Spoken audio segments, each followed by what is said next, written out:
Hi, this is Diane Lovetobake on YouTube, and what we're going to make are chocolate oatmeal cookies. Now, this particular recipe is made with shortening, so if you don't care for shortening, please check out my channel because I have another chocolate chip oatmeal cookie recipe made with butter that I think you'll love if you don't like this particular one. So let's get started. First off, we're going to start with a half a cup of shortening, and I'm just going to put that in my mixing bowl. Now you certainly can do this recipe with a hand mixer if you want, but again, I think this is so much easier and faster for me due to the video. Now I'm going to just break that up a little bit, and now I'm going to put in 1 cup of brown sugar and just start to blend that together.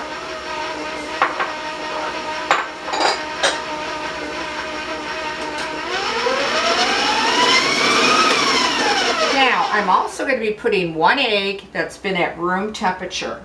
Now I'm going to raise my speed a little bit, so I want to warn you about the sound.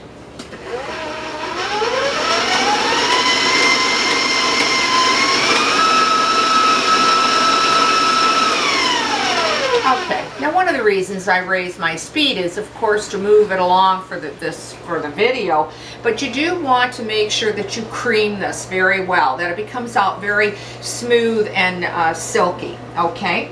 We're also going to be putting in a teaspoon of vanilla, so beat that in. And then we're also going to be putting in a half a teaspoon of almond extract. So I'm going to put that in, a half a teaspoon. Okay. And now I'm going to just start to beat that all together.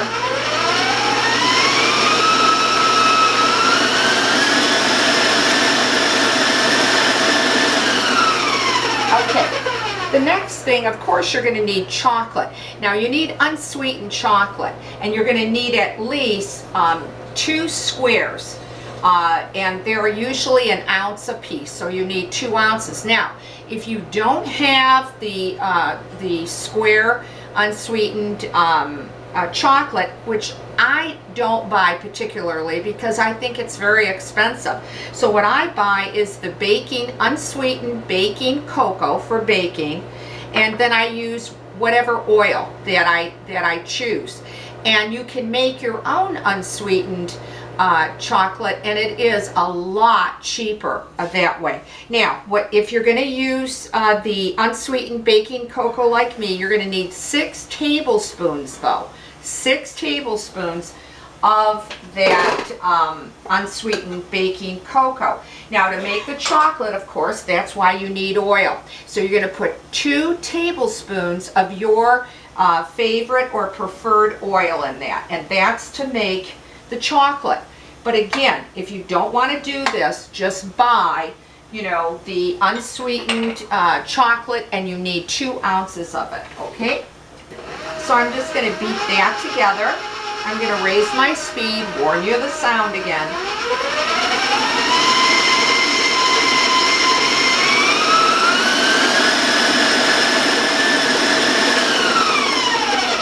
Okay, I just want to bring it down again, check it out, bring that bowl down and make sure that I've got to the bottom and the sides. And again, beat this till, like I said, spend more time than I have during the video. I'm just going to pull it back up and just go for a couple more seconds.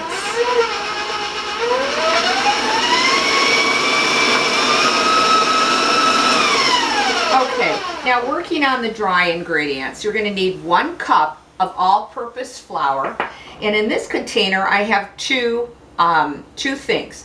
I have a half a teaspoon of baking soda and a half a teaspoon of salt in this one container. I'm just going to put that in my dry ingredient, grab a spoon, and just stir it together a little bit, okay?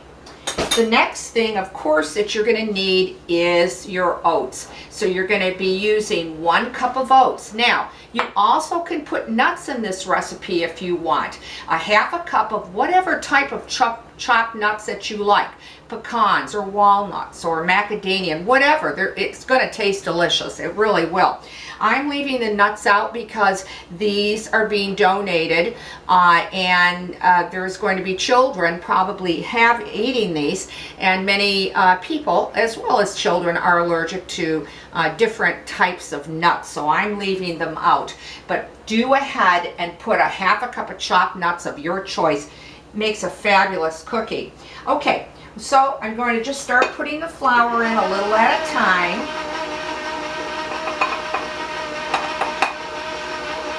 Now you can do this by hand if you want, because you don't want to over mix it or over beat it, because you don't want the cookie to be tough or dense.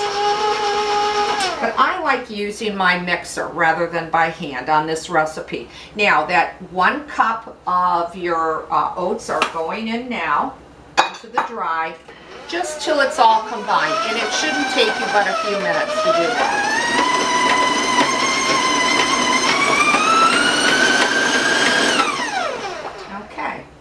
So I'm going to take my paddle off, take off the excess. There we go. And I'll set that aside for the moment. And then I'm going to just make sure that everything has come together.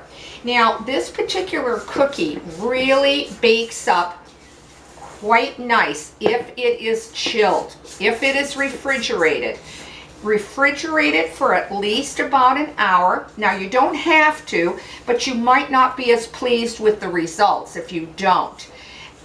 So put this in, like I said. Also, if you want to make your cookies the day ahead and leave it with a cover over it, of course, in a bowl, you can leave them in the refrigerator and chill them overnight, and then just start baking as soon as you want to the next day, okay? So I do have some that has been chilled in the refrigerator, so I'm just going to step away for a second and just show you a very small amount. Now, once it's chilled, it's going to, have, well, it won't be as soft. That's a better way to put it, okay? And you won't need to oil your pan or spray your pan. Use your parchment paper or, whatever mats, whatever you prefer to use, of course. I just have a small scoop here, and what I do is I just level off a small scoop of it, and I do separate them just about an inch or so, because they will spread. They don't spread a lot if you've chilled the cookie dough, but you don't want to put them on top of one another either. And then, put them down on your cookie tray, that type of thing. Now you're going to bake these cookies at 350 degrees, and there could take you anywhere from 10 to even, 15 minutes. It really depends how large you make them. If you're making them a lot smaller, half the size of this, then watch, your baking time is going to be a lot less. It might be about 10 minutes. So, but I find with making this particular size, I run pretty close to, that 13 or that 14 minutes. So, and as we do realize, all ovens set up so differently. So just keep an eye on them, because you don't want to burn them or dry them out. Now, when this cookie comes out of the oven, it's going to be a little bit soft. You might even think it's raw, but it isn't. So just let them sit on a tray for just a few minutes or so, and then put them on your cooling rack, okay? So let me rinse my hands real quickly here, and then I want to show you what they look like when they're baked up. Now you're going to get quite a few cookies out of this recipe. You could get as much as 4 dozen, depending on the size of the cookies. But this is how they bake up. They really come out just so pretty.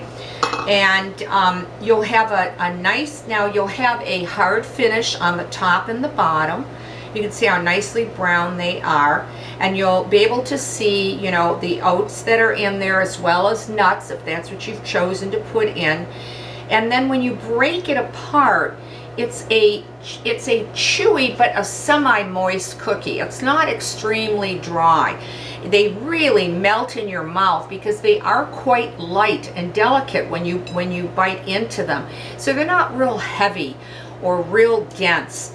And again, let me show you another one just by squeezing it. I don't know if you can see, but it is a chewy cookie. It's a softer center.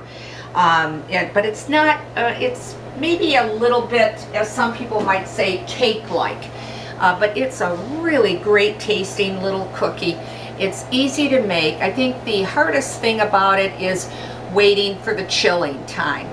But I like to make them the day before, put them in my refrigerator overnight, and then bake them the next day, whenever is the right time to do so. So I hope you give this recipe a try. I also want to tell you that I'd really appreciate if you try it and you like this recipe, well, leave a comment because I love to hear from you. But here's the best part that I've been mentioning it in all my videos. I no longer will be putting the ingredients in the bottom.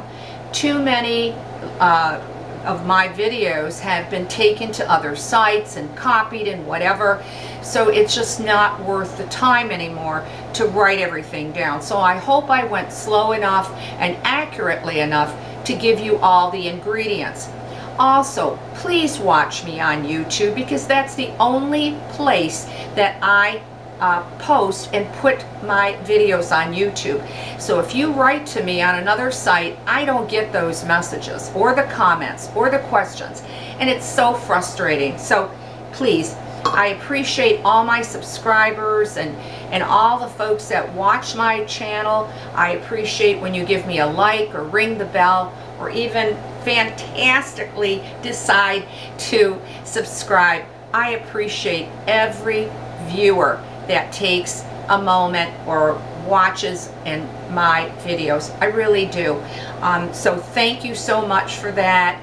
And I know I think I'm over 13,000 subscribers, and I just can't thank every one of them. So thanks for watching Diane Lovetobake on YouTube. And these are the chocolate oatmeal cookies. You can put nuts in them or leave them out, but what a great tasting little cookie. Give it a try. I'll see you soon.